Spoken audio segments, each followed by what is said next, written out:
Breaking today. A major new law could dramatically change the way suppressors are regulated in the United States. Supporters are calling it a historic victory for firearm owners, while critics warn it could weaken existing federal safeguards.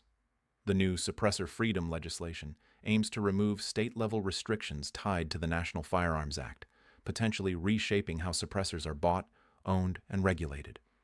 But what exactly does this mean for gun owners, federal law, and the future of firearms policy?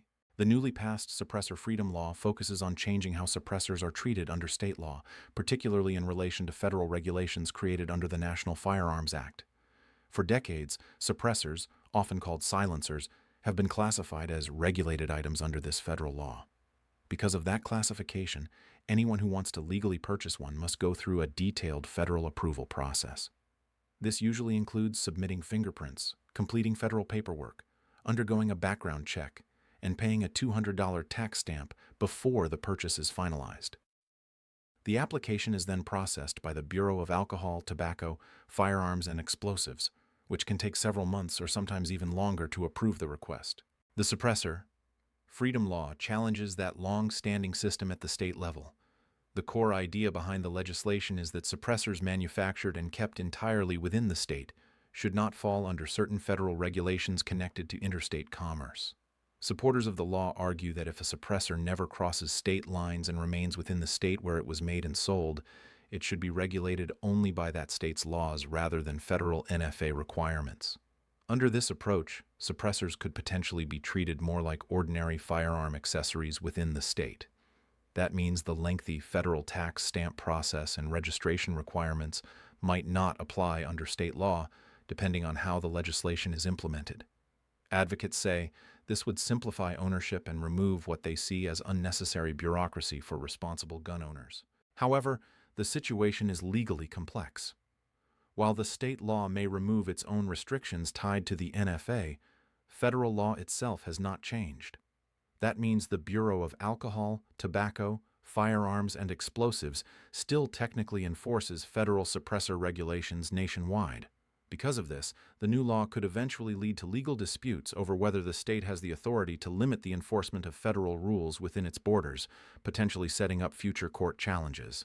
To understand why suppressors have been so heavily regulated in the United States, it helps to look back at the historical context in which those rules were created.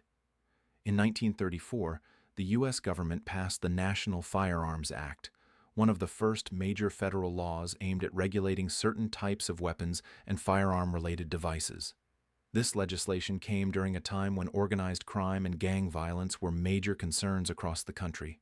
Lawmakers were particularly worried about weapons that they believed could be used to commit crimes while making it harder for authorities to detect or trace them. The National Firearms Act did not outright ban items such as suppressors, machine guns, and short-barreled rifles, but it placed strict regulatory requirements on them. The law introduced a system that required individuals to register these items with the federal government and pay a special tax before obtaining them. At the time, the $200 tax was extremely expensive, equivalent to several $1,000s today, which effectively limited access to these regulated items. Suppressors were included in the law largely because policymakers believed they could make firearms quieter and therefore more dangerous in criminal situations. However, modern firearms experts often point out that suppressors do not actually make guns silent like they are portrayed in movies. Instead, they primarily reduce the noise level of a gunshot to help protect the shooter's hearing and reduce the disturbance caused by loud firearm noise. Today, anyone who wants to legally purchase a suppressor must follow the federal process created under the National Firearms Act. This includes submitting detailed paperwork, undergoing background checks, and registering the suppressor with the Bureau of Alcohol, Tobacco, Firearms, and Explosives. Approval can take months and sometimes over a year, depending on processing times. These strict rules are the reason suppressor regulation continues to be a major topic of debate in modern firearm policy discussions. The passage of the Suppressor Freedom Law introduces a significant shift in how suppressors may be regulated within the state that adopted it. Traditionally, suppressors have been treated as highly regulated items under federal law, specifically under the National Firearms Act. That federal system requires buyers to complete a lengthy approval process before they can legally possess a suppressor. The process typically includes submitting paperwork, fingerprints, a background check, and paying a $200 tax stamp. Applications are reviewed and approved by the Bureau of Alcohol, Tobacco, Firearms, and Explosives, which can take many months before granting permission for the purchase. The new law attempts to change how suppressors are handled at the state level by arguing that items manufactured and kept entirely within state borders should not fall under certain federal regulatory authority. The reasoning behind this approach is tied to the idea that the federal government's power to regulate commerce generally applies to items moving across state lines. Supporters of the law believe that if a suppressor is produced within the state and never enters interstate commerce, then federal restrictions tied to that authority should not apply. If implemented as intended, this could allow residents of the state to purchase suppressors without going through the traditional federal tax stamp process or waiting for approval from federal regulators.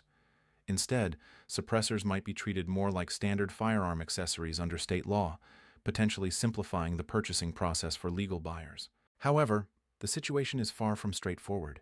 Even though the state law removes its own restrictions related to federal NFA rules, the underlying federal law still exists and remains enforceable at the national level. Federal agencies, including the Bureau of Alcohol, Tobacco, Firearms, and Explosives, continue to enforce federal suppressor regulations across the country. Because of this, legal experts believe the law could eventually face court challenges that may determine whether states can limit or bypass certain federal firearm regulations within their own borders. Supporters of the Suppressor Freedom Law describe the legislation as a significant victory for firearm rights and personal freedoms. Many advocates argue that suppressors have long been misunderstood by the public and often misrepresented in movies and television. In popular media, suppressors are frequently portrayed as devices that make firearms completely silent, allowing shots to be fired without anyone noticing. In reality, firearm experts explain that suppressors simply reduce the sound of a gunshot rather than eliminating it. The primary purpose is to lower the noise level to help protect the shooter's hearing and reduce the sharp blast that can occur when a firearm is discharged. Advocates say that because suppressors function mainly as a safety tool, they should not be regulated as strictly as items listed under the National Firearms Act. They believe the heavy regulations attached to suppressors are outdated and based on misconceptions from nearly a century ago. For many supporters, the new law represents an effort to modernize those rules and treat suppressors more like ordinary firearm accessories. Another major argument from supporters centers around constitutional rights. Many firearm rights groups believe that restrictions on suppressors place unnecessary limits on the protections guaranteed by the Second Amendment to the United States Constitution. From their perspective, responsible gun owners should not have to navigate a lengthy federal approval process simply to obtain a device that can reduce noise and improve shooting safety. Supporters also emphasize practical benefits. Reduced firearm noise can lessen disturbances in rural communities, hunting areas, and shooting ranges. In some countries, suppressors are even encouraged for hunting because they help minimize noise pollution and protect hearing without affecting the basic function of the firearm.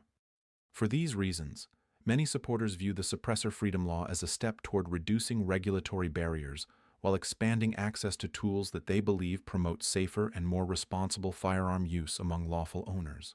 While supporters celebrate the Suppressor Freedom Law as a major change, critics and legal experts warn that the legislation could create serious legal conflicts between state and federal authority.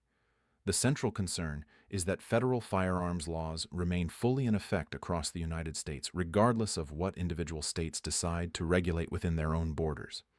In particular, suppressors are still classified as regulated items under the National Firearms Act, which means federal requirements for registration, taxation, and background checks technically still apply nationwide. Because of this, critics argue that the new state law may place residents in a confusing legal situation. Even if state law says suppressors manufactured and kept within the state are exempt from certain restrictions, federal agencies still have the authority to enforce federal law. The agency responsible for enforcing those regulations is the Bureau of Alcohol, Tobacco, Firearms, and Explosives, which oversees the registration and approval process for NFA-regulated items. From the federal government's perspective, the requirements created by the NFA continue to apply unless Congress changes the law at the national level. Critics also point out that the United States legal system generally follows the principle that federal law takes priority over conflicting state laws. This principle, often called federal supremacy, means that when state and federal rules contradict each other, federal law typically prevails in court. Because the suppressor freedom law challenges the scope of federal authority, some legal analysts believe it is likely to face challenges from federal regulators or other parties. These disputes could lead to court cases that test the limits of state power in regulating firearms and firearm accessories.